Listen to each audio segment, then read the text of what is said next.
ನಮಸ್ಕಾರ ಕನ್ನಡ ಕುಲ ಬಾಂಧವರೇ. ಹಣವಿದ್ದರೆ ನಮ್ಮ ದೇಶದಲ್ಲಿ ಏನು ಮಾಡಿದರೂ ನಡೆಯುತ್ತೆ ಎಂಬ ಟೀಕೆಗೆ ಪುಷ್ಟಿ ನೀಡುವಂತಿದೆ ನಟ ದರ್ಶನ್ ಕೇಸ್. ಇದೀಗ ಬಿಡುಗಡೆಯಾಗಿರುವ ಜೈಲು ಒಳಗಿನ ವಿಡಿಯೋ ಫೋಟೋ ನೋಡುಗರನ್ನ ದಿಗ್ಭ್ರಮೆಗೊಳಿಸುತ್ತೆ. ಓಹೋ, ದುಡ್ಡಿದ್ರೆ ಸಾಕು, ಜೈಲಿನಲ್ಲಿಯೂ ರಾಜಮರ್ಯಾದೆ ಸಿಗುತ್ತೆ. ನಮ್ಮ ಕರಾಳ ವ್ಯವಸ್ಥೆಯನ್ನ ಎತ್ತಿ ತೋರಿಸುವಂತಿದೆ. ನಾಚಿಕೆಯಾಗಬೇಕು ರಕ್ಷಕರ ವೇಷ ತೊಟ್ಟ ಈ ಭಕ್ಷಕರಿಗೆ. ದುಡ್ಡಿದ್ದರೆ ಎಂಥ ಹೇಯ ಕೃತ್ಯ ಮಾಡಿದರೂ ತಪ್ಪಿಸಿಕೊಳ್ಳಬಹುದು ಎಂದು ಜನರು ವ್ಯವಸ್ಥೆಯ ವಿರುದ್ಧ ಟೀಕೆ ಮಾಡುತ್ತಲೇ ಇರುತ್ತಾರೆ. ಆದರೆ ಅದನ್ನು ಸುಳ್ಳು ಮಾಡಿದ್ದು ಪ್ರಜ್ವಲ್ ರೇವಣ್ಣ ಹಾಗೂ ದರ್ಶನ್ ಕೇಸ್. ದರ್ಶನ್ನ ಅರೆಸ್ಟ್ ಮಾಡಿದಾಗ ತಪ್ಪು ಮಾಡಿದರೆ ಶಿಕ್ಷೆಯಿಂದ ತಪ್ಪಿಸಿಕೊಳ್ಳಲು ಸಾಧ್ಯವಿಲ್ಲ ಎಂಬ ಹೊಸ ಭರವಸೆ ಮೂಡಿತ್ತು. ಆದರೆ ಈಗ ವ್ಯವಸ್ಥೆ ನೋಡಿದರೆ ನಾಯಿ ಬಾಲ ಡೊಂಕೆ.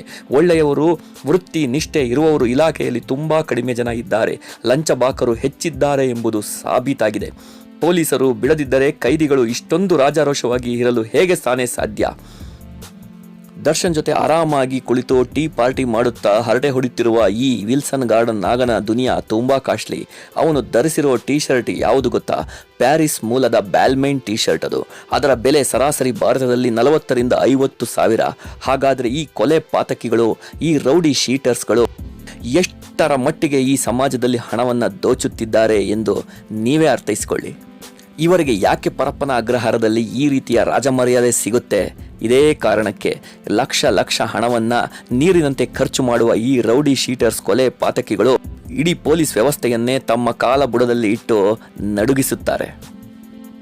ಅದರಲ್ಲೂ ನಟೋರಿಯಸ್ ರೌಡಿಯಾಗಿರುವಂತಹ, ಕೊಲೆ ಪಾತಕಿಯಾಗಿರುವಂತಹ ವಿಲ್ಸನ್ ಗಾರ್ಡನ್ ನಾಗ ಕೂಡ ದರ್ಶನ್ಗೆ ಸರಿಸಮನಾಗಿ ಕೂತು ಜೈಲಿನಲ್ಲಿ ಹರಟೆ ಹೊಡೆಯುತ್ತಿರುವುದು ಈ ಸಮಾಜದ ವ್ಯವಸ್ಥೆಗೆ ಹಿಡಿದ ಕನ್ನಡಿಯಂತಾಗಿದೆ. ದರ್ಶನ್ ವಿರುದ್ಧ ಈಗಾಗಲೇ 3 FIRಗಳನ್ನು ದಾಖಲು ಮಾಡಲಾಗಿದೆ. ಅದರಲ್ಲಿ ದರ್ಶನ್ ಅಲಿಯಾಸ್ ಡಿ ಬಾಸ್ ಎಂದು ನಮೂದಿಸಲಾಗಿದೆ. ಪೊಲೀಸರಿಗೂ ಈ ದರ್ಶನ್ ಡಿ ಬಾಸ್ ಆಗಿ ಹೋದ್ರ ಎಂಬ ಪ್ರಶ್ನೆ ಕಾಡ್ತಾ ಇದೆ.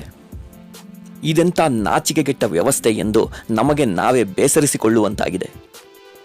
ಈ ಪ್ರಕರಣವನ್ನ ಸರಿಯಾಗಿ ಗಮನಿಸಿದರೆ ದರ್ಶನ್ಗಿಂತ ಜಾಸ್ತಿ ಇದರಲ್ಲಿ ಪೊಲೀಸರ ತಪ್ಪೇ ಹೆಚ್ಚಿದೆ. ಪರಪ್ಪನ ಅಗ್ರಹಾರದ ಜೈಲಧಿಕಾರಿಗಳು ಈ ಎಲ್ಲ ಎಡವಟ್ಟಿಗೆ ಮುಖ್ಯ ಕಾರಣ.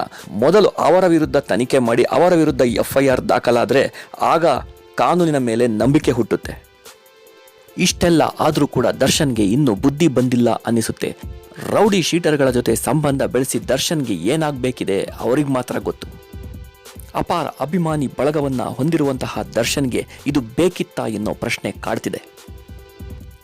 ಅವರ ಅಭಿಮಾನಿಗಳು ಸಹ ನಾವು ಎಂಥವರನ್ನ ಆರಾಧಿಸ್ತಿದ್ದೇವೆ ಎಂಬುದನ್ನ ಒಂದು ಬಾರಿ ಯೋಚಿಸಿದ್ರೆ ಒಳ್ಳೆಯದು. ಈಗ ಪೊಲೀಸರು ದರ್ಶನ್ನ ಕಾಟವೇ ಬೇಡ, ಆತನ ಸಹವಾಸವೇ ಬೇಡ ಅಂದ ಈಗ ಪರಪ್ಪರ ಅಗ್ರಹಾರದಿಂದ ಆತನನ್ನ ಹಿಂಡಲಗ ಜೈಲಿಗೆ ಹಾಕಲು ಮುಂದಾಗಿದ್ದಾರೆ. ಏನಾಗುತ್ತೋ ಮುಂದೆ ಕಾದು ನೋಡೋಣ. ನಮಸ್ಕಾರ.